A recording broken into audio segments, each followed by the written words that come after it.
Hey, bonjour tout le monde, alors j'espère que vous allez bien, bienvenue dans une nouvelle série de vidéos. On va s'intéresser à faire un petit projet, comme on est en fin d'année, juste avant Noël, les fêtes, un petit projet Python, mais le but c'est pas Python, le but c'est de découvrir pour les débutants comment tester des outils, en l'occurrence un moteur de base de données, en l'occurrence ce sera ClickHouse, et en même temps comment diagnostiquer un petit peu les choses pour essayer de faire des tests de performance en faisant varier des paramètres tout simplement pour obtenir des requêtes en volume assez important. Et comment on fait par exemple sur ClickHouse pour passer de 80 000 insertions par seconde, on va dire, à 3 millions d'insertions par seconde, comme je vous ai déjà montré en démo. Donc le but, ça va être vraiment de cheminer, on va dire, de point zéro. Alors je montrerai pas, en tout cas j'expliquerai pas dans le détail l'ensemble des choses, mais on va quand même découvrir l'ensemble des choses à mettre en place pour ce genre de test. Donc voilà, et vous allez voir, c'est assez sympathique, ça va s'échelonner sur quelques vidéos. Je vais essayer de raccourcir le nombre de vidéos, faire en sorte que ce soit une petite série, qu'on aille rapidement à l'essentiel finalement, mais il y a quand même des préalables pour pouvoir faire ça, pour pouvoir tester ce type de moteur. En l'occurrence, nous on va faire du Python, de manière à pouvoir tester, envoyer des requêtes, à la fois donc en insertion, et puis en lecture également.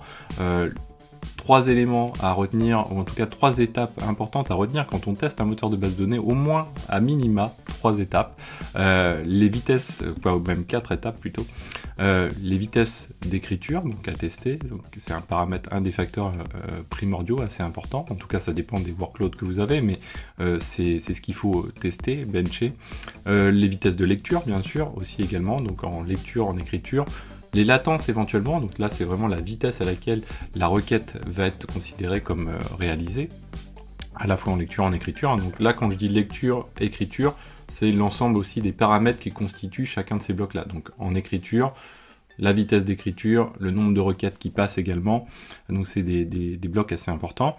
En lecture, la même chose.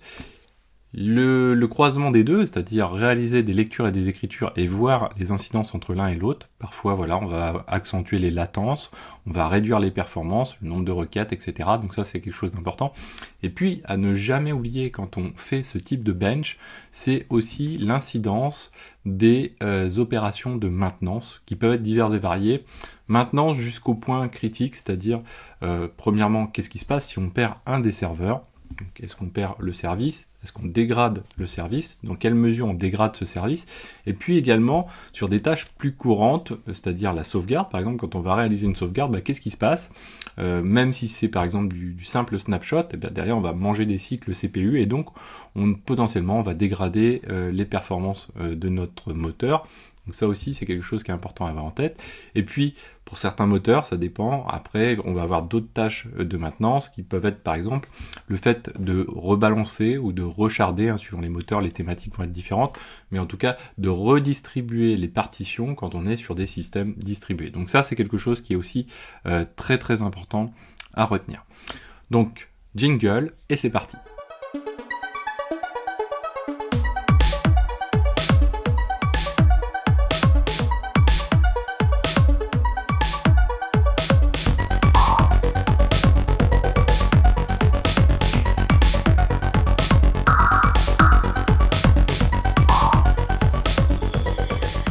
C'est parti, donc vous allez voir, j'ai pas fait de grosse préparation pour ça, le but c'est de vous restituer des travaux, essayer de les restituer le mieux possible, sans pour autant passer énormément de temps à préparer les choses préalablement.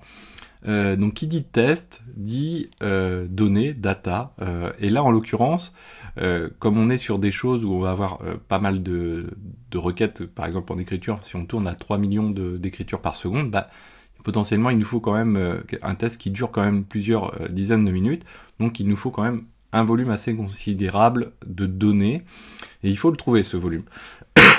Donc, première option, on le génère manuellement, donc c'est quelque chose qui peut se faire avec de la génération de manière aléatoire, ou encore, on peut fonctionner comme on va le faire nous sur cet exemple-là, c'est-à-dire trouver une source de données neutre, entre guillemets, en tout cas qui n'est pas forcément de votre entreprise, ou éventuellement on peut dupliquer un jeu de données de votre entreprise, mais attention, dupliquer un jeu de données par exemple de production, derrière, qu'est-ce que vous en faites? Généralement, quand on va bencher, quand on va tester, on va être dans des environnements où la sécurité va pas forcément être primordiale, ou en tout cas, c'est pas là où on va porter un regard plus particulier. D'ailleurs, c'est une problématique.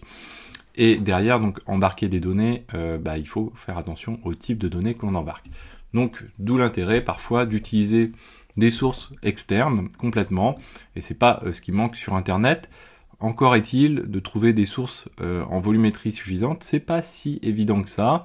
Là, en l'occurrence, ce que je vous propose, c'est de travailler avec les données des taxis new-yorkais. C'est quelque chose qui est assez connu, assez courant. Et derrière, donc, il y a un historique qui est assez important, c'est-à-dire c'est des données qui remontent de 2009 jusqu'à 2023, plus exactement. Et à l'intérieur, on retrouve ici, vous voyez, une série de fichiers mensuels pour l'ensemble des courses de taxis qui sont réalisées. Là, en l'occurrence, vous voyez que c'est pour les taxis Yellow. Donc les Yellow, c'est les fameux taxis jaunes new-yorkais, classiques. Mais si on remonte, on va avoir plus de fichiers encore. Moi, en l'occurrence, là, j'ai travaillé pour l'instant, en tout cas, uniquement sur les données des taxis Yellow, ce qui permet déjà d'avoir, on va dire, autour de 1,5 milliard de courses, ce qui est plutôt déjà assez sympathique. Les données derrière, ce qu'il faut, c'est aussi en connaître un petit peu la structuration et les métadatas. Ça, c'est le gros point négatif de ce jeu de données, on va dire, puisqu'en fait, c'est pas un seul jeu de données, dans le sens où elles peuvent varier d'une année sur l'autre. Elles peuvent varier, pardon, désolé, sur différents paramètres, donc des champs qui existent, d'autres champs qui n'existent pas. Donc ça, c'est un petit peu embêtant à manœuvrer, et des typologies de champs. Là, c'est encore plus embêtant à manœuvrer, surtout, vous allez voir, pour le type de correction qu'on va devoir réaliser. Donc, on va avoir des champs qui, tantôt, vont être des champs alphabétiques, on va dire, donc avec, je sais pas, une typologie, par exemple, de course, donc avec quelque chose qui va être très parlant. Et puis derrière, on va avoir une table d'équivalence qui va être mise en place les années suivantes pour dire, voilà, maintenant on va parler plutôt avec un identifiant de course, et on fera référence par ailleurs à une table des types de courses, et on fera la jointure entre les deux.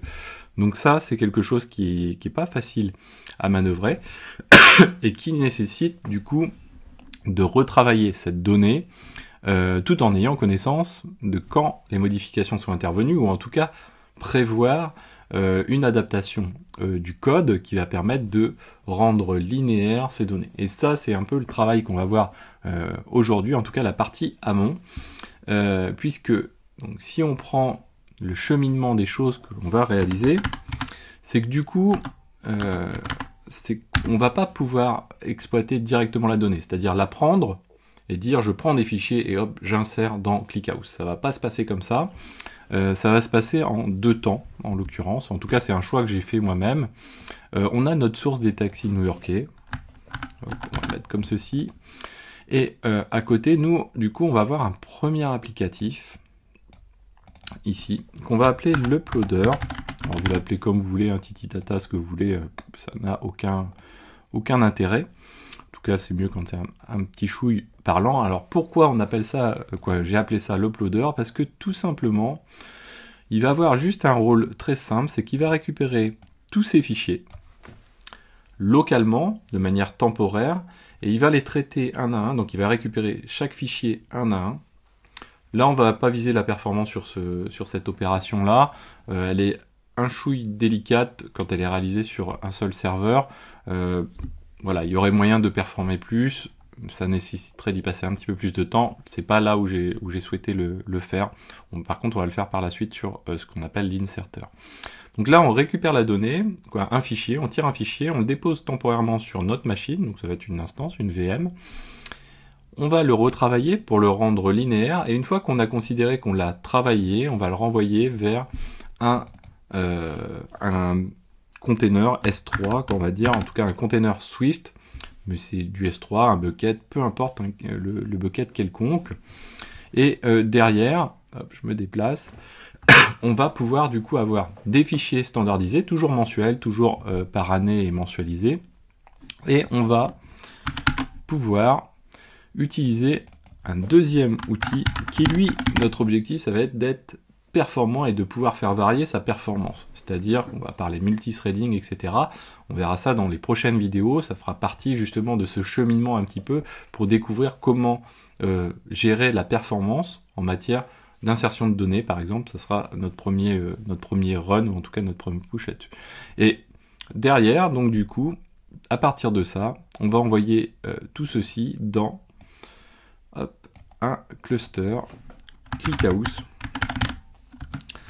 Avec l'objectif, c'est de ressembler un chouïa à une production, en tout cas amener des choses qui peuvent dégrader les choses en production, en l'occurrence la réplication. La réplication, c'est quelque chose qui est assez important, qui peut alourdir les process d'écriture, par exemple, ce qui n'est pas le cas dans le cas de ClickHouse, ça va pas être vraiment le point délicat. Mais voilà, le cluster ClickHouse. Je suis désolé, je joue en même temps, mais ça fait plutôt du bien. Donc le cluster ClickHouse, et en back-end de ce cluster ClickHouse, on a un Zookeeper. Donc ça, vous allez retrouver dans la playlist ClickHouse très bientôt, comment on crée un cluster ClickHouse, Zookeeper, etc. Ça fera aussi l'objet de la playlist qu'on verra pour utiliser une infrastructure, déployer une infrastructure sur Infomaniac, etc. Puisque c'est là que je vais utiliser les choses. Donc, pour utiliser ça, première chose, premier préalable, c'est qu'il me faut un bucket. Donc, on sait qu'on a nos données ici. Nos données, avant de commencer, ce qu'on peut faire, c'est regarder un jeu de données. Comment on fait pour regarder un jeu de données? C'est assez simple. On va copier le lien, on va se mettre dans un terminal quelconque, on va se mettre dans un espace CD, on va dire, comment je vais appeler ça? Taxi, tuto, hop, et là on va faire un wget du fichier comme ceci. C'est exactement ce qu'on va chercher à faire dans un premier temps à partir de notre script Python. Alors la taille des fichiers peut varier assez de 1 à 10, quoi, on va dire. C'est-à-dire qu'on va avoir des fichiers qui vont faire 150 mégas pour les plus récents. Pour les plus historiques, on a des fichiers qui vont faire jusqu'à 1 giga à peu près de données. Donc là, on le télécharge. Donc ça, voilà, ça va aller assez vite quand même. Alors j'aurais, voilà, celui-ci c'est peut-être pas un des... Ah bah non, j'ai pris 2009, oui, c'est pas le plus petit puisqu'il fait 1 giga. Quoique non, il a pas l'air de faire 1 giga. Étonnant. Il devait être... Ah, 1 giga après être processé, parce que j'ai en tête ce qu'on a ici. Donc notre objectif, hein, c'est d'être ici. Alors voilà, une fois processé sur 2009... Alors je vous invite aussi à aller voir donc la playlist ClickHouse pour découvrir ce qu'est le format parquet. C'est vraiment un format qui est super en matière de données, ce qui permet d'être très compressé, en même temps de travailler très facilement aussi la donnée, notamment quand on est en mode relativement tabulaire comme c'est le cas. Donc là, on va avoir fini de processer de ramener notre fichier. Donc on ne le processe pas, on a notre fichier. Ce que je vais faire, je vais utiliser DuckDB. Donc pour installer DuckDB, c'est assez simple. Vous avez le lien donc dans ce qui est en dessous de la vidéo. Donc je vous ai mis quelques notes ici. Donc pour installer DuckDB, vous avez un lien ici, voilà, installation DuckDB. Hop, donc vous tapez, on peut le faire hein, même, on va le faire ici, on va faire DuckDB Debian installation. Alors, je crois qu'il y a Linux, Windows, etc. Donc DuckDB, il peut permettre d'être une base de données, mais surtout d'interroger différents types de supports de bases de données. Donc ça c'est extrêmement intéressant, notamment des supports type S3 ou locaux, peu importe. Et ça, ça va vraiment être pratique pour découvrir l'état d'une donnée. Donc pour pouvoir faire ça, ce qu'on va faire, donc on va se remettre dans le répertoire où on a notre fichier qui est là. Notre fichier se nommant comme ceci, on va copier son petit nom, on va ouvrir DuckDB. Donc une fois qu'on l'a installé, finalement on a le binaire DuckDB, il est dans le pass et ça fonctionne bien. Donc ce qu'on va faire, on va faire un select étoile par exemple, from notre fichier, hop, voilà, comme ceci, notre fichier limite, parce que du coup le fichier est quand même volumineux, donc on va éviter de tout sortir, et point virgule, comme ceci. Donc là on découvre notre table, et si je dézoome un peu, on peut le relancer, du coup on a quand même pas mal de tables, vous voyez qu'on a 3 petits points ici, c'est à dire qu'on n'a pas toutes les tables là en l'occurrence. Donc là ce qui est important à retenir, c'est que par exemple ici, le vendor name pour l'année 2009, c'est VTS, mais sur d'autres années, ça va être un code directement. Donc ce sera le 1 pour VTS, le 2 pour DDS, etc. Donc du coup, il va falloir rendre linéaire les choses pour pouvoir les insérer dans notre base de données, puisque derrière, il faudra créer une table dans ClickHouse, et il va bien falloir typer chacun des champs, et plus on est précis sur la typologie de chaque champ, plus le moteur de base de données pourra être éventuellement performant, en tout cas optimiser les requêtes. Donc ça, c'est quelque chose qui est important. Vous voyez qu'on a aussi des timestamps, des integers, des doubles, etc. Donc la première chose qu'on peut faire, effectivement, c'est de lui voir plus clair en faisant un describe de select étoile. Éventuellement, on vire le limite, mais c'est pas très grave. Et là, on va avoir tous les champs. Voilà les champs. On a 18 champs et on a les typologies de chacun des champs. Préalablement, moi, ce que j'ai déjà fait, c'est de comparer mois après mois même les types de chacun des champs. Donc c'est pas si compliqué que ça, la plus grosse difficulté étant plutôt de faire le retravail de chacun des champs pour les retyper, les compléter, etc. Mais derrière, ça peut se faire assez bien, notamment avec du Python, quand on récupère les en-têtes de chacun des fichiers, où là on va faire un peu les choses à la volée, et récupérer les en-têtes de chacun des fichiers, et les comparer d'une ligne à l'autre, pour pouvoir ensuite voir quand est-ce qu'on a des distinctions. Alors le but c'est pas forcément quand, mais c'est surtout quel changement on va devoir opérer, donc sur les titres des colonnes et sur les types des colonnes principalement, et éventuellement sur les colonnes manquantes et les colonnes qui sont en trop.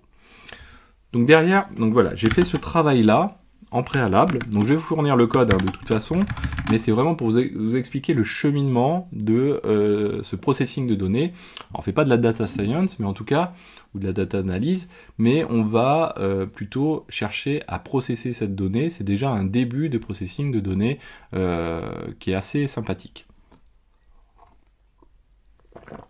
Alors une fois qu'on a fait ça, donc c'est plutôt pas mal. Je vais reprendre un peu mes notes là. C'est plutôt pas mal. Donc on a notre source de données qui sont les taxis new-yorkais. Ça pourrait être d'autres choses. J'avais regardé des choses type les températures, parce que je m'intéresse beaucoup, vous savez, au changement climatique. Les températures depuis, je crois que c'est 1960, sur énormément de points de détail et de points de mesure, et également sur chaque jour depuis 1960. Ce qui génère beaucoup de données, mais alors le problème c'était pas forcément la donnée en elle-même, qui était déjà assez importante, mais c'est surtout la technicité de la donnée, qui en l'occurrence était des données météorologiques vraiment techniques. Donc il fallait s'y connaître en météorologie, même si j'ai eu des cours de météorologie en BTS, en l'occurrence j'ai pas le niveau suffisant pour ça.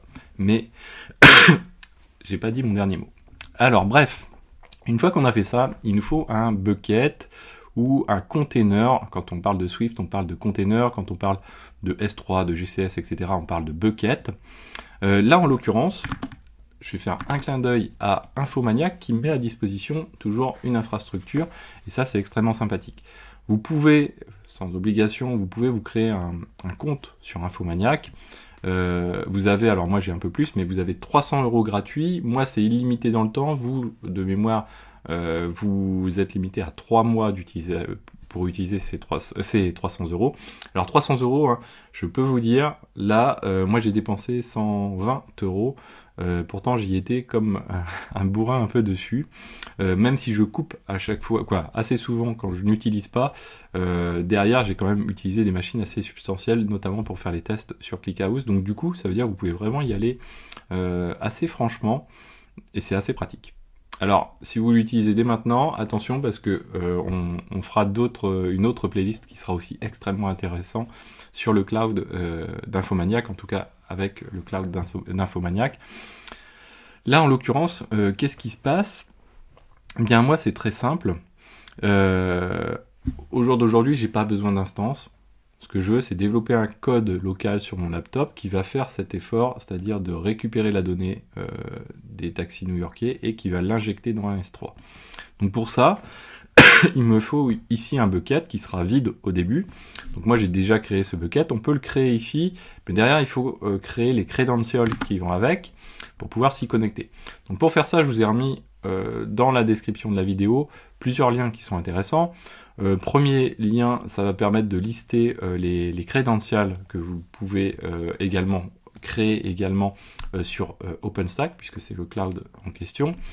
Vous avez aussi la possibilité d'utiliser la ligne de commande AWS, même si ça paraît paradoxal, mais c'est une ligne de commande qui peut être utilisée en dehors de AWS, et qui permet notamment de lister les buckets, de créer des buckets, donc vous voyez que moi je l'ai créé comme ceci, et éventuellement même aussi de lister les éléments à l'intérieur du bucket, et là par exemple on a tout simplement fait la somme des éléments pour avoir la taille totale finalement du bucket.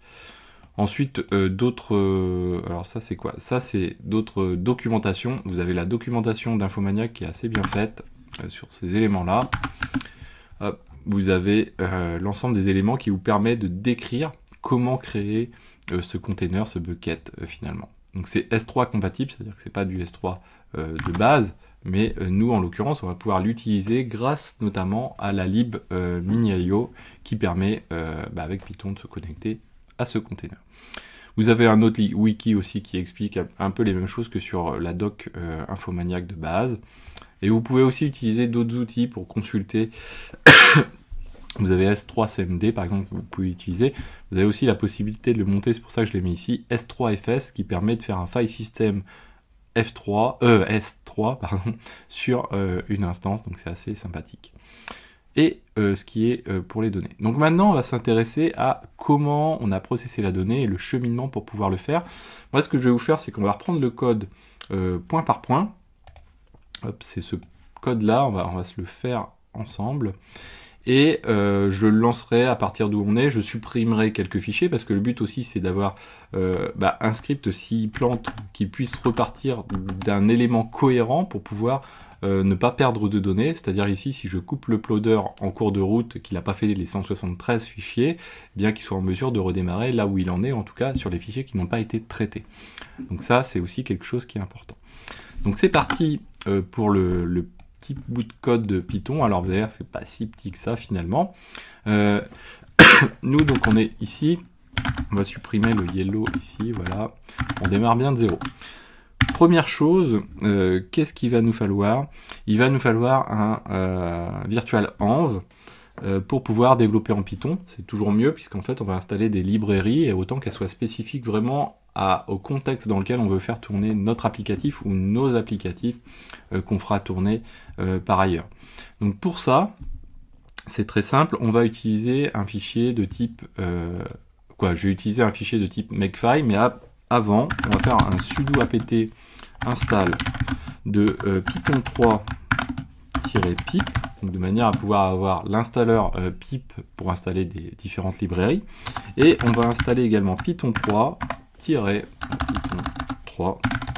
Alors moi c'est déjà installé VNV, donc virtual env tout simplement. Donc là bon moi c'est déjà installé, on peut le refaire mais c'est pas grave, ça va pas manger de pain, sauf si je me loupe sur le mot de passe. Donc voilà, alors j'ai loupé le mot de passe, c'est pas grave. Voilà, donc du coup une fois qu'on l'a fait, alors, il me propose virtuellement, tiens c'est assez étonnant. Ok. Une fois qu'on l'a fait, on va considérer, on va quand même l'installer. C'est assez bizarre qu'il me le repropose, mais bon on va le faire. Ok. Donc derrière, une fois qu'on a fait ça, on va créer le virtual env. Alors soit on le crée directement nous-mêmes, soit on commence à se dire à un moment donné il faudra que ce code on le déploie ailleurs. Et pour ça on peut s'aider d'un makefile. Donc pour avoir un makefile, il faut installer make, qui permet d'avoir, comme on build des applicatifs, d'avoir une suite d'éléments. On va faire make quelque chose et pouvoir derrière réaliser des actions cohérentes. Donc derrière, par exemple, nous, on va utiliser ce makefile là. Voilà sa structure. Donc je vous invite vraiment à découvrir make si vous ne connaissez pas. Donc pour utiliser make, il faut un makefile ici. Hop, comme ceci. Attends, pourquoi je suis loupé? Voilà. Et donc là, du coup, on lui dit tout simplement qu'on va avoir une variable VNV majuscule qui prendra la valeur VNV minuscule. Bon, ça n'a aucun intérêt. mais derrière surtout qu'on peut avoir différentes étapes, en tout cas arguments qu'on va passer, donc l'argument install, VNV, run ou clean, et qui vont derrière exécuter différentes commandes. Nous, en l'occurrence, on veut exécuter cette commande. Le Python 3-m VNV, ça lance le module VNV pour créer un répertoire qui s'appelle VNV. C'est ce répertoire, donc c'est plutôt on va dire une habitude de le nommer comme ceci, qui va contenir ensuite les éléments qui vont définir l'environnement de ce virtual env, à la fois la version de Python, à la fois les librairies qui vont être disponibles. Donc nous, une fois qu'on a fait ça, on va faire un make VNV comme ceci, voilà. Donc là, il vérifie s'il existe ou pas. S'il n'existe pas, il crée le répertoire VNV. Une fois qu'il est créé, ce répertoire, il va falloir installer différentes librairies et surtout se mettre dans le contexte en question. Donc pour pouvoir faire ça, nous, on va utiliser un fichier de requirement qui va installer les librairies dont on a besoin. Donc ces librairies, on va encore faire un copier-coller. Ces librairies, c'est tout simplement celle-ci. Alors elles ne sont pas toutes utilisées aujourd'hui, mais la plupart le sont quand même. Mais on prévoit aussi l'inserter qu'on mettra dans le même environnement, ça permettra de gagner un petit peu de temps. Donc on va installer Pandas, on va installer ClickHouse Connect en prévision 2. MiniIO, là on en a besoin aujourd'hui puisqu'on va se connecter au bucket pour y injecter et pousser les objets. Beautiful SOAP, donc là ça va nous permettre de parser la page du taxi new-yorkais, hein, cette fameuse page qui est ici.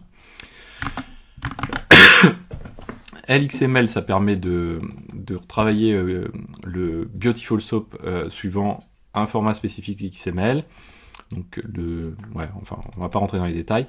Et les requests, donc là, ça va nous permettre notamment de récupérer le contenu de la page juste avant de pouvoir appliquer le Beautiful SOAP pour obtenir ce qu'on appelle la soupe, en gros, qui est finalement l'extraction des balises HTML et pouvoir travailler les balises HTML. Le PyArrow, lui, on le verra dans la prochaine vidéo. Et le fast parquet, ça nous permet de travailler donc les fameux fichiers parquets. Donc on enregistre. Et là, ce qu'on va faire, donc on va utiliser notre make et on va faire make install comme ceci. Et là, du coup, il va jouer, vous voyez, ce qu'on a prévu, c'est-à-dire il va se mettre dans le cadre, donc il va sourcer le venv bin activate. Le sourcer, ça va permettre simplement d'activer l'environnement en question, sourcer ce activate. Et ensuite, il va jouer le pip install requirement, R requirement, et il va installer toutes ces libs dont on a besoin. Une fois que ça c'est fait, donc pour les gens qui ne connaissent pas Python, vous pouvez aller voir la playlist sur la chaîne dédiée à Python, je crois qu'il y a une trentaine de vidéos, ça vous permet de faire les premiers pas avec Python. Donc là, une fois qu'on a fait ça, on est prêt à développer. Pour développer, on n'est pas forcément obligé de se mettre dans le virtual env en question.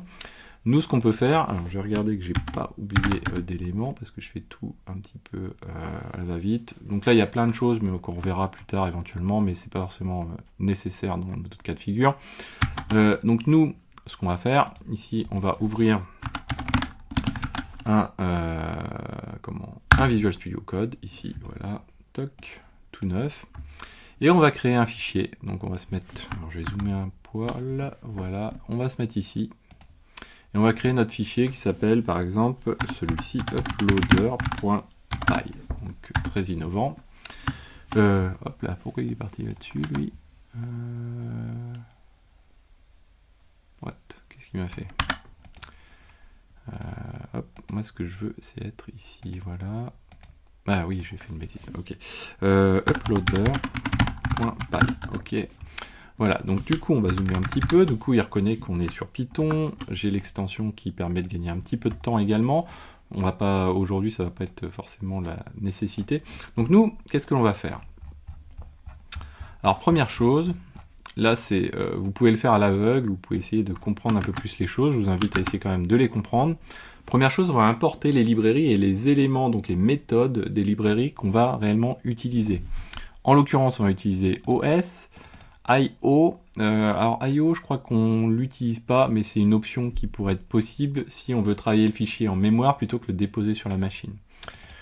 UID, lui, va nous permettre de générer pour chacune des courses de taxi un identifiant unique.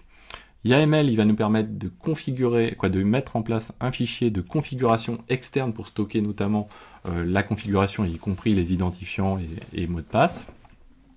Et logging de loguer. On a request, lui, qui va permettre de récupérer notre page des taxis. Beautiful Soup, on l'a dit, il va permettre de retravailler les éléments à partir des balises de cette page. Pandas va nous permettre de travailler les fichiers parquets. Mini.io va nous permettre d'envoyer sur le container S3 Swift en question. NumPy va nous permettre éventuellement de nous aider à retravailler les données également. Et request adaptateur URL lib3 ici, c'est pour compléter request ici. Ça va nous permettre de spécifier dans l'utilisation de request, notamment des politiques de retry quand on essaye de télécharger les fichiers parquets qui sont distants. Parce que si derrière, on se prend, je ne sais pas, un timeout, une coupure de connexion, ça va permettre de réessayer quand même de télécharger et pas arrêter brutalement le programme. Et passlib, ça le permet, c'est très pratique, c'est ce qui permet à Python de créer des répertoires, des fichiers et une structure d'arborescence sur la machine sur laquelle on va lancer le programme. Donc ça, c'est assez pratique, notamment ça va nous permettre d'éviter de se dire « Ah, est-ce que j'ai mis un slash, est-ce que j'ai pas mis de slash, est-ce que le fichier existe ou il n'existe pas, etc. » d'avoir des erreurs. Tout ça est beaucoup plus packagé. Donc la première chose qu'on va faire, c'est définir la structure du fichier de configuration. Donc nous, qu'est-ce qu'on va avoir dedans? C'est assez simple. Donc là, c'est son modèle. Et son modèle, ça veut dire qu'à côté, on va avoir un config.yml qui va être juste à côté du fichier en question. On pourrait spécifier l'endroit où il est, etc. Vous allez le voir. Là, en l'occurrence, nous, on va configurer donc un premier bloc sur le scrapper, un deuxième bloc sur le storage. Donc le scrapper, c'est la partie amont, storage, c'est la partie aval qui va juste après. Là, en l'occurrence, donc c'est la page qu'on va souhaiter interroger des taxis new-yorkais, hein, c'est celle sur laquelle on était tout à l'heure, et le nombre de retries que potentiellement on veut faire sur cette page-là si jamais ça se passe mal. Ensuite, le stockage, donc c'est le fameux bucket S3 qu'on va utiliser à travers le client Mini.io.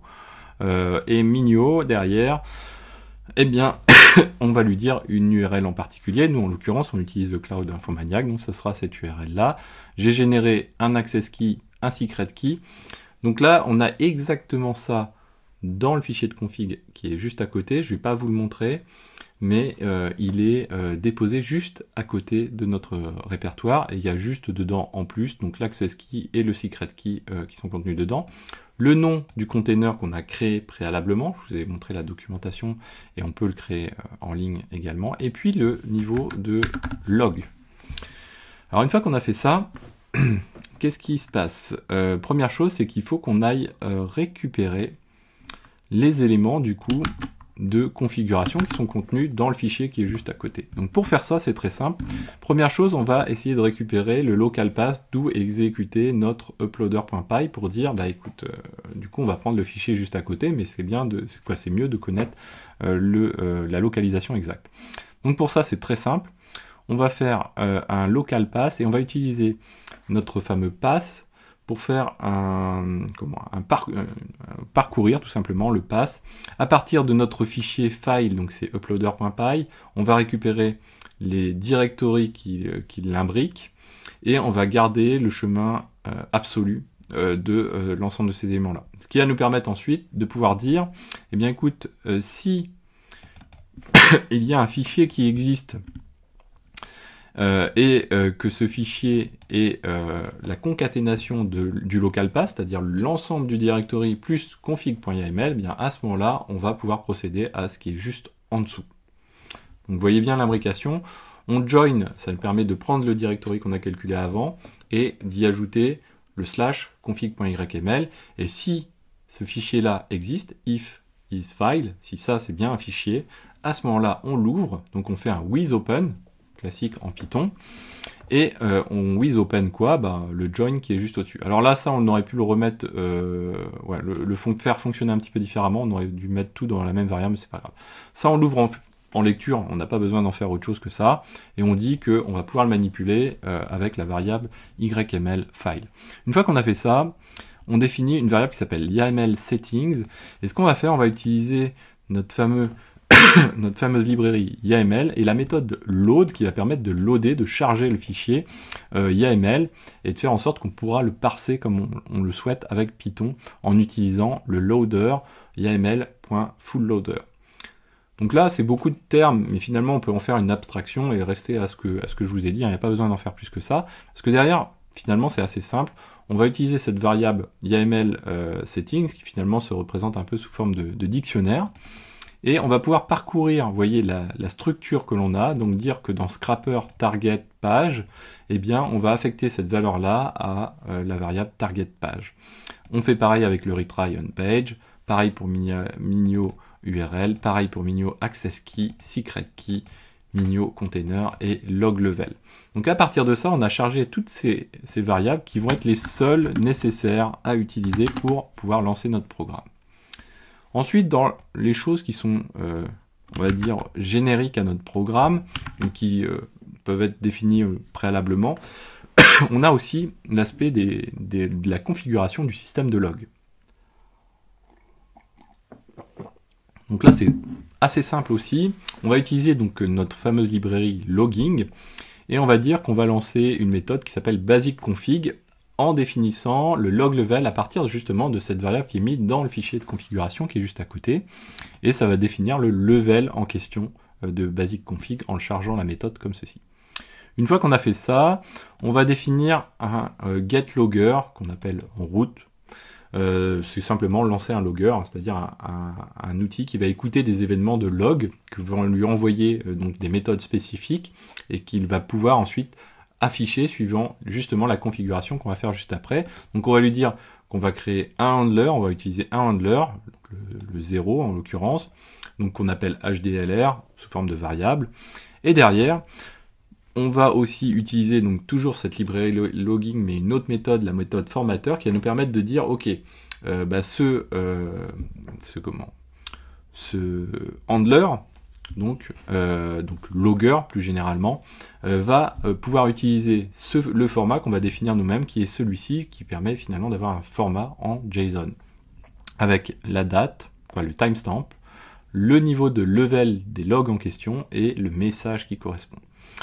Derrière, du coup, on va charger ça, donc ça va nous permettre de formater notre handler à partir de la méthode setFormatter sur le handler en question. Alors voilà, là on a fait, on va dire, une partie du travail, en tout cas la partie pas forcément la plus agréable. Et ensuite, on va s'amuser à faire plusieurs choses.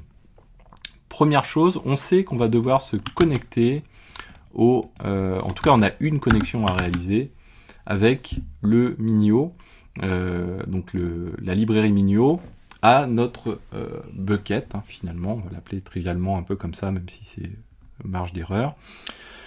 Et pour l'utiliser, on va utiliser une fonction qui s'appelle getClient, c'est-à-dire à chaque fois qu'on va vouloir utiliser Minio, en tout cas on va avoir besoin d'initier une connexion, on va utiliser cette fonction getClient. On aurait pu mettre getClient Minio, mais là, en l'occurrence, dans l'uploader, on va avoir que lui.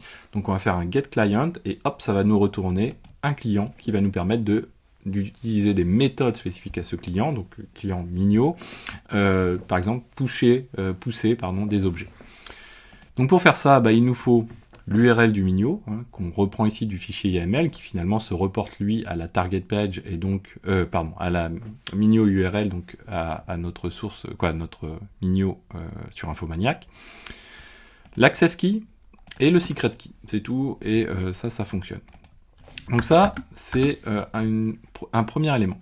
Ensuite, on va passer tout de suite au lancement de notre programme pour essayer de voir un petit peu dans l'ordre dans lequel ça va se dérouler. Parce qu'on va avoir une grosse patate après de retravail de la donnée, vous en doutez, mais ça, c'est pas forcément le plus important, quoi. Donc ici, on a notre if name main, c'est-à-dire ce qui va nous permettre de lancer notre programme dans le cas de figure où on lance notre fichier directement. Donc là, on peut mettre quand même un petit truc comme ça, main, comme ceci, hop. Là, en l'occurrence, donc du coup, quand on est dans ce cas de figure-là, c'est ce qui va se lancer, quand on va lancer notre fichier. Donc là, en l'occurrence, première chose, on va dire, on va générer un log de type info. Donc on est en train d'utiliser notre système de logging en disant on va faire un get de la page. Donc get de la page, on utilise la librairie request, sa méthode get pour récupérer la page target. Ensuite, donc là on cherche à télécharger la page et on cherche à récupérer la liste des fichiers qui vont être nécessaires de télécharger. Pourquoi? Parce que dans la première étape, ce qu'on va vouloir faire, c'est comparer les fichiers déjà présents sur le S3 avec les fichiers qui ne sont pas encore présents sur le S3. Donc on va confronter les deux listes, ça va nous sortir la liste des fichiers à traiter. D'où un côté idempotent finalement, ne pas avoir à retravailler des fichiers qui sont déjà présents, par contre ceux qui ne sont pas encore présents, pouvoir les travailler. Donc si on a une coupure de programme, au pire on redémarrera sur le fichier qui était en cours et qui n'est pas encore arrivé sur le bucket. Ensuite, donc une fois qu'on a récupéré la page, on va loguer, on va dire ok, on va get la soupe, c'est-à-dire on va récupérer grâce à Beautiful Soup la page et on va pouvoir la travailler ensuite avec les balises HTML, mais il faut l'intégrer dans Beautiful Soup. Donc pour ça, on va utiliser le LXML qu'on a vu tout à l'heure, qui va nous permettre de parser cette page. Et pour parser cette page, finalement, on prend R, qui est la request, donc qui a fait un get sur la page target, hein, notre page des taxis new-yorkais. On récupère le .txt, c'est-à-dire la méthode qui va permettre de récupérer le contenu brut de cette page, donc tout le HTML, que Beautiful Soup, une fois qu'on lui passe, va pouvoir travailler à partir du LXML en lui disant voilà, nous on le veut sur tel format et on va pouvoir la travailler. Ensuite on définit deux listes, liste processed file et liste S3 file. Donc c'est bien les deux listes qu'on avait tout à l'heure, c'est-à-dire ceux qu'on est censé travailler et ceux qui sont déjà présents sur le S3. On va loguer, on va dire ok, maintenant on se connecte sur le S3. On fait donc notre fameuse fonction getClient, on fait un try except de manière à se dire ah s'il y a une erreur, ben, on va pouvoir loguer une erreur, donc on va dire un log d'erreur, impossible de se connecter au S3 au Minio. On refait un autre essai de manière également à récupérer la liste des containers de manière récursive, dans notre container de manière récursive. Vous voyez qu'ici on utilise la variable minio underscore container, c'est-à-dire c'est le nom de notre bucket qu'on a retrouvé ici dans notre fichier de configuration. Et ensuite, hop là. Et ensuite, ce qu'on fait, une fois qu'on a récupéré donc la liste de nos containers, ce qu'on va faire, c'est qu'on va parcourir cette liste, on va parcourir les éléments qui ne sont pas une liste pour le moment, c'est un objet. Et bien, on va parcourir cet objet pour récupérer le nom de chacun des containers et en générer une liste, cette fameuse liste des S3 files. Donc maintenant, on sait sur la liste des S3 files les fichiers qui sont déjà présents. Et si jamais ça n'a pas fonctionné, voilà, on log en erreur en disant on n'a pas réussi à collecter les fichiers. Ensuite, on fait un log pour dire, bah voilà, maintenant on va créer la liste des fichiers, c'est-à-dire celle qui est la liste de la page target. Et pour faire ça, on va faire un donc on va faire un find en utilisant Beautiful Soup. On va faire un find pardon, à partir de la soupe hein, qu'on a ici. Là, donc ici. On va faire un find all de toutes les balises A qui sont dedans. C'est-à-dire on va récupérer vraiment tous ceux qui sont A href. On récupère le href avec et on va les parcourir. Et une fois qu'on est dedans, on va récupérer strictement le href. C'est-à-dire, si on prend ici le lien spécifiquement. Donc ici, si je fais un inspect, voilà. On va récupérer ici la balise A et on récupère le href et la valeur du href, c'est-à-dire le HTTPS, etc. C'est-à-dire ce qu'on a passé tout à l'heure dans le wget. Une fois qu'on a fait ça, on va dire ok, mais dedans, ce qui peut se passer, c'est qu'on a des taxis yellow et des non yellow, et puis on a aussi plein d'autres liens. Donc ce qu'on va faire, c'est qu'on va dire ok, nous ce qu'on veut, c'est tous les liens qui se terminent par .parquet. Donc déjà, on sait qu'on n'a que des fichiers parquet, donc il y a aussi des choses qui ne sont pas des taxis yellow, donc du coup, et qui contiennent yellow dans le file URL, c'est-à-dire le href en question. Et une fois qu'on a fait ça, si on est dans ce if là, on va refaire un if et on va comparer les éléments avec on va comparer les éléments avec le bucket S3, ce qui est présent dedans. Et si jamais, donc on dit si ce n'est pas dans la liste des buckets S3, à ce moment-là, tu rajoutes cet élément-là dans la liste des process files. Donc les process files, c'est ceux qu'on va avoir besoin de traiter. Derrière, on va faire un petit calcul juste de nombre pour dire, tiens, ok, j'ai X fichiers à traiter, et on va le loguer, comme ça nous permet au lancement du programme de savoir un petit peu ce qu'on a à faire. Maintenant, une fois qu'on a fait ça, on va lancer pour chacun des process files, donc parcourir cette liste, et en parcourant cette liste, on va lancer une fonction, en passant à cette fonction le client, donc le client Mignot qu'on a créé juste au-dessus, ici, et on va lui passer également, en petit f, ici, chacun des fichiers dans une boucle comme ça, donc on va appeler la fonction, on va lui passer le nom du fichier, le client, et ainsi de suite, comme ceci. Donc du coup, maintenant, il nous reste à faire cette fameuse fonction process clean norm, ce qui va permettre de normer nos fichiers. Alors pour faire ça, c'est là où ça... Donc on va passer vite, même, parce que j'ai fait un travail en amont qui était assez important pour standardiser cette donnée. Et je vais vous mettre en garde quand même sur 2-3 petits éléments. Le but de cette normalisation n'est pas d'avoir des données fiables à 100%. Le but, c'est d'avoir quelque chose d'homogène pour pouvoir faire notre test d'injection à la fin. Donc c'est-à-dire, j'ai injecté des choses que derrière on pourra mettre de côté et sur lesquelles j'ai mis de manière arbitraire une valeur quand je souhaitais avoir quelque chose qui était non nul, une valeur que je connais puisqu'en fait on l'a définie, par exemple ici c'est moi-même qui ai forcé la chose à 1000, même si dans les codes des métadatas on va pas retrouver l'équivalent de 1000 sur l'identifiant, mais derrière ça va nous permettre de dire ok, ça je sais que c'est 1000, donc du coup je sais que c'est une valeur que je ne peux pas prendre en compte si je fais des calculs statistiques ou autres derrière. Donc j'ai fait plusieurs fois ce genre de choses, pas trop de fois non plus, mais derrière voilà, ça veut dire que la qualité n'est pas non plus très très bonne. Donc on lance cette fonction, on récupère donc le nom de fichier, qu'on appelle maintenant file URL, et le client en question. Alors première chose, c'est qu'on va prendre le file URL, qui est complet, donc https, // etc. machin, .parquet, et on va juste récupérer le base name, c'est-à-dire le nom du fichier avec .parquet à la fin, et on ne veut pas tout ce qui est amont. Et ça on l'appelle file name.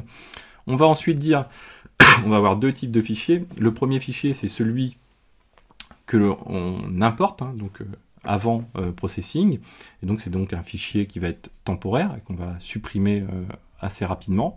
Et puis on va avoir le fichier après processing, qui va être notre fichier final et qu'on va pousser sur le bucket S3. Là on log et on dit qu'on va préparer donc un répertoire temporaire qu'on va le mettre dans /tmp uploader, et c'est là qu'on va mettre nos fichiers, à la fois le fichier temporaire et à la fois le fichier final, avant envoi. Et on va créer, donc si ce répertoire n'existe pas, on utilise passlib, vous voyez ici, pour définir que ceci c'est un répertoire. Et on dit que ce répertoire, s'il n'existe pas, on fait un mkdir, donc on le crée. Donc et s'il existe, on ne plante pas, on ne fait rien, juste rien. Ensuite, on définit le destination file path, c'est-à-dire la concaténation entre ce répertoire temporaire et le nom du fichier temporaire, c'est-à-dire avec un préfixe tmp underscore. On log toujours pour dire là, on va démarrer maintenant l'action. Donc première action qu'on va réaliser, il va falloir télécharger ce fichier, et comme je vous disais, il va falloir faire des retries. Donc là, je vous passe un petit peu les détails, mais on va utiliser le retry. On va configurer ce retry pour dire, on va utiliser notre variable, souvenez-vous, retry on page, qui est issu de notre fichier de configuration, retry on page, qui est contenu dans Scrapper, et nous on a récupéré, souvenez-vous ici, grâce à notre fameux dictionnaire de variables de notre YAML. Ensuite, on a le backoff factor 1. Alors lui, il faut le voir comme un élément qui va permettre de faire des retries, mais non linéaires. C'est-à-dire que je vais faire un retry de 1, ça veut dire que je vais faire donc un premier retry au bout de 2 secondes, et puis ensuite, si j'ai un backoff factor de 2, par exemple, au lieu de le faire la seconde suivante, je vais le faire à la puissance de 2, tout simplement. Et puis ainsi de suite, comme ceci. Donc du coup, ça fait que je fais des retries, mais plus étalés dans le temps, plus on avance dans le temps. C'est relativement pratique et assez intelligent. Donc on définit le nombre de retries ici. Et ensuite, donc on utilise ce retry qu'on a défini, et on l'utilise pour générer un HTTP adaptateur, c'est tout simplement la manière dont on va utiliser notre session HTTP. On crée une session avec request, et derrière on va lancer tout ça pour faire utiliser la session et utiliser le HTTPS ici, vous voyez, pour générer cette session. Une fois que cette session est générée, nous ce qu'on fait, c'est on dit ok, on va loguer, on va commencer à créer le fichier, donc pour ça on va récupérer le fichier avec cette fameuse session, et on va faire un get sur le file URL qu'on a défini, qu'on a récupéré plus haut, hein, directement dans notre fonction. Et une fois qu'on récupère ça, on a récupéré notre fichier, mais notre fichier en l'état, il n'est pas lisible, donc il est en format byte, et derrière, il va falloir le reconvertir finalement. Donc on va aller l'écrire, hein, tout simplement, dans un fichier. Donc, et ce fichier, c'est ce qu'on fait avec Open ici. Hein. On va ouvrir le fichier, on va commencer par ouvrir ce fichier de destination, notre fichier préfixé du /tmp dans notre répertoire. On va dire qu'on va l'écrire ici, et on va l'écrire à partir du file content qu'on a récupéré au-dessus, et on va récupérer juste le content de cet élément-là.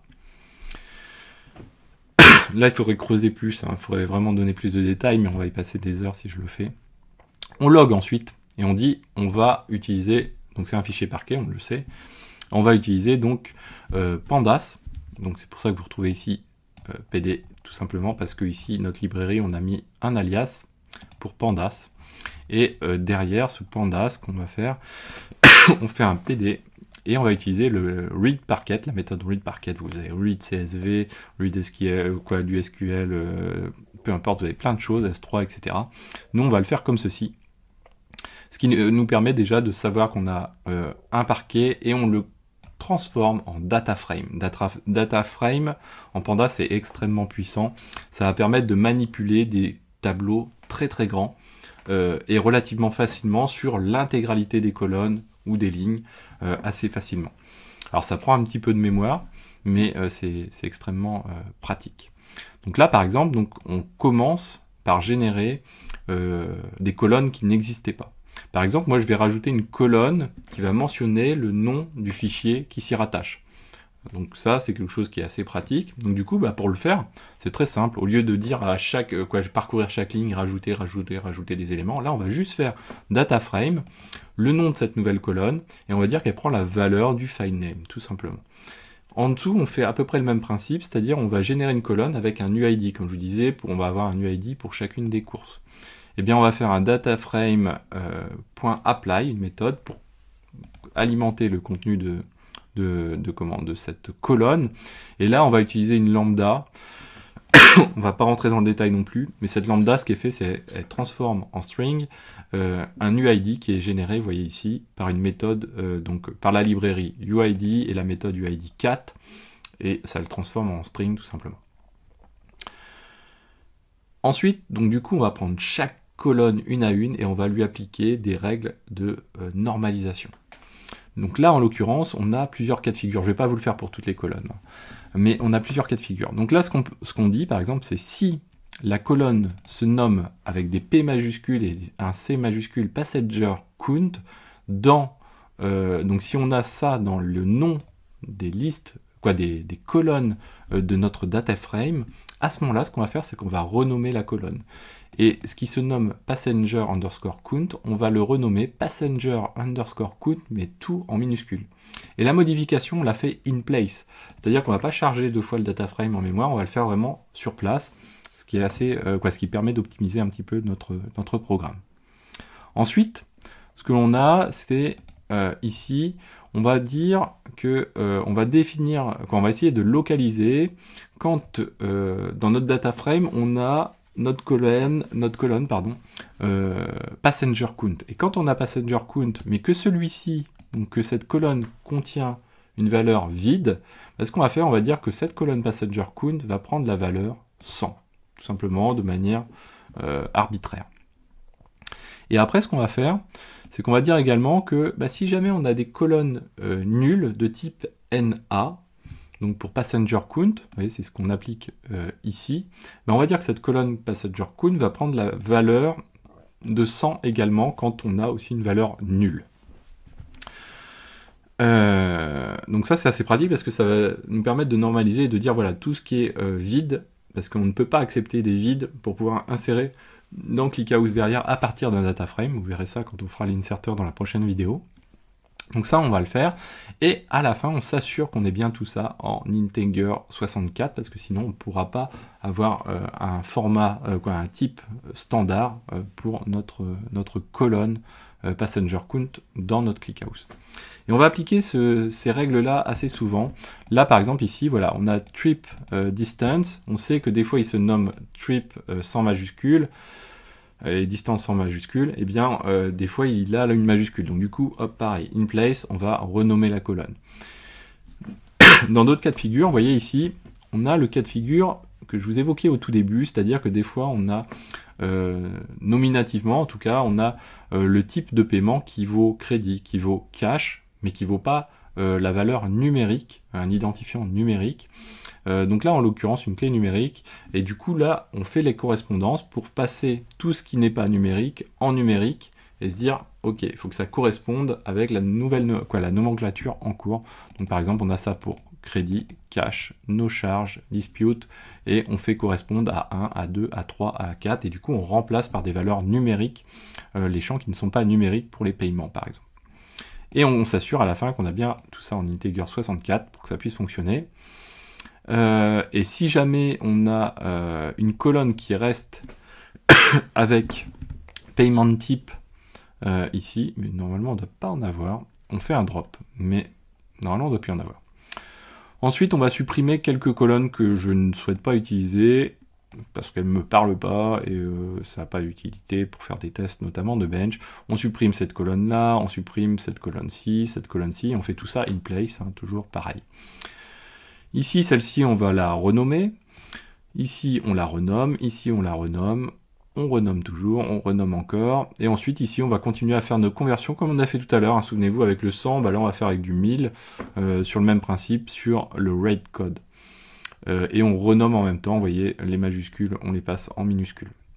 On a le vendor ID, on applique aussi une correspondance, comme on a vu tout à l'heure, pour passer en numérique des identifiants. Et ensuite, on s'assure qu'on ait des champs qui sont bien en dead time également. Des champs qui n'existent pas forcément, qu'il faut créer. Ici. Et des dead time également à transformer. Et s'assurer que quand on est en dead time, que la valeur nulle correspond bien aussi en dead time pour pouvoir l'injecter tel quel dans ClickHouse. C'est un peu compliqué hein, tout ça, mais voilà, c'est ce que j'ai fait. Vous pouvez reprendre les choses, je dirais, entre guillemets, un petit peu bêtement, ça pose pas de souci. Ici, on crée des colonnes qui n'existent pas forcément chaque année. Donc si la colonne n'existe pas, ici, si ça n'existe pas dans la liste des colonnes, tu crées la colonne avec une valeur, une valeur nulle. Quoi, nulle non alphanumérique, je crois que c'est ça. Voilà, avec NumPy, comme ceci, et ainsi de suite, comme ceci. Derrière, qu'est-ce que l'on fait une fois qu'on a fait tout ça? Eh bien, on va écrire à ce moment-là, juste ici, on écrit le fichier parquet. Et on écrit le fichier final, c'est-à-dire celui qui va être poussé sur Millenio, c'est-à-dire celui qui n'est pas préfixé de tmp underscore. Et une fois qu'on a fait ça, on supprime le data frame, on n'en a plus besoin en mémoire, et on va donc juste utiliser ça. Ici, j'ai laissé en commentaire, si vous souhaitez plutôt que ce fichier soit stocké physiquement sur la machine, on peut le stocker en mémoire. Et donc pour le stocker en mémoire, c'est le faire comme ceci. Voilà, je ne suis pas convaincu à 100%, mais voilà. Quoi. Ça fonctionne, il n'y a pas de souci. Mais j'ai pas vu des changements significatifs de performance. Ensuite, on va pousser le fichier vers Millenio. Donc du coup, on utilise notre client. On fait la méthode fput_object, donc pour pousser des fichiers, vers notre container Millenio container. Et on utilise le fichier qui se nomme filename, hein, c'est-à-dire celui qui est dans /tmp/uploader/ sans tmp underscore. Et on le pousse avec le nom final, c'est l'inverse même, on pousse ce fichier-là que je viens de citer, avec pour nom final juste le base name, pas l'intégralité du chemin qu'on vient de mentionner, c'est-à-dire /tmp, etc. Sinon, dans notre bucket, il va créer le /tmp, etc. Et ensuite, donc du coup, une fois qu'on a terminé, on va cleaner ce qu'on a fait, c'est-à-dire pour chacun des fichiers, on va à chaque fois qu'on a terminé de pousser sur le S3, on va supprimer le fichier temporaire et on va supprimer le fichier final de manière à plus rien avoir dans notre répertoire. Et une fois qu'on a fait ça, on dit qu'on a terminé. Donc voilà. Donc ça, on va se faire le petit test. Donc j'ai un fichier de config, donc nous on va se remettre, moi je vais vous faire le test à partir de celui-ci. Donc ici vous pouvez voir que j'ai mon fichier config.yml qui est là, je ne vais pas vous le montrer, il y a les secrets dedans, mais c'est exactement ce que je vous ai décrit. Et ce qu'on va faire, ça va même être l'occasion de tester l'idempotence, alors tester parce que je l'ai déjà testé, donc ça doit déjà fonctionner. Si on se met sur 2022, par exemple, on va prendre un fichier pas trop gros, celui-ci par exemple, ce qu'on va faire c'est qu'on va le supprimer, donc c'est le 2022-01, donc je le supprime, hop, ok, ah ouais, alors je me reconnecte, voilà, hop, voilà. Donc on va le supprimer, donc on se rend dans notre Object Store, hop, ici, on va se mettre sur 2022-01, on a dit celui-ci, hop, j'aurais pu le supprimer autrement, c'est pas grave, ok, et voilà. Et donc une fois qu'on a fait ça, donc je n'ai plus le 2022-01, donc je vais lancer ici mon uploader. Alors là je le lance en mode vraiment brut, je source pas, mais vous faites-le. Vous pouvez faire un source, quand on va même le faire, je sais pas si je l'ai installé dans, je sais plus comment je l'ai installé, donc venv bin /activate, donc vous faites ça, et du coup vous pouvez lancer l'uploader. Moi je suis pas certain d'avoir tout installé, parce que j'ai peut-être installé un peu brutos les trucs, ouais, donc vous pouvez lancer directement ici l'uploader après avoir sourcé surtout. Voilà. J'ai switché, CD, parquet Python, hop. Et là on va lancer donc notre uploader. Vous sourcez bien avant, hein, pour bien utiliser les bonnes librairies, etc. Et là c'est parti. Donc là il nous dit ok, bah, j'ai un fichier à processer, et là c'est parti. Donc il a commencé à faire le 2022-01. Donc il crée le fichier temporaire, hein. Ce fichier on va le retrouver dans ls /tmp, donc le fameux directory qu'on demande de créer avec le passlib, hein. Donc uploader comme ceci, et là il est en train de créer le fichier tmp yellow trip date, donc il prend le fichier brut et il le pose ici. Une fois qu'il a fait ça, là il est en train de générer le data frame et de processer les choses. Donc souvenez-vous les logs, là il crée les deux premières colonnes, ensuite il est en train de retravailler chacun des éléments. Le fichier est assez petit donc ça va assez vite, il va créer les colonnes qui n'existent pas, il renomme les colonnes, etc. Et à la fin là il est en train de, donc il a généré le fichier final, celui qu'on voit ici, et là il est en train de le pousser vers Minio. Donc ça va aller assez vite puisqu'on n'a que 160 mégas, quelque chose comme ça. Et on va le retrouver, donc là je vais accélérer pour la fin, on va le retrouver ici. Ça devrait aller assez vite normalement, voilà, et il a fini. Donc du coup comme il a fini, hein, si je vais dans /tmp uploader, j'ai plus rien dedans, hein, donc je suis prêt à traiter d'autres fichiers éventuellement, hein. Là il aurait continué sa boucle, hein, tout simplement. Et ici ce que je peux faire c'est rafraîchir, hop, sur 2022-01, et du coup on retrouve bien le fichier ici. Voilà, donc ça sera tout pour aujourd'hui. J'espère que cette vidéo vous a plu, hein. Le code vous le retrouvez dans la description de la vidéo, vous avez le lien pour retrouver tout ce code là. Je suis conscient qu'il y a pas mal de choses à découvrir, mais c'est vraiment du mode projet, hein, un projet un peu global. Donc prenez le temps de découvrir les choses, vous n'êtes pas obligé de tout comprendre non plus directement, mais voilà, il y a certainement des choses aussi à améliorer, n'hésitez pas à le faire. J'espère que cette vidéo vous a plu, n'hésitez pas à la partager, à mettre des pouces bleus, à commenter, abonnez-vous à la chaîne, partagez, et je vous dis à très bientôt sur Xavki. Ciao à tous.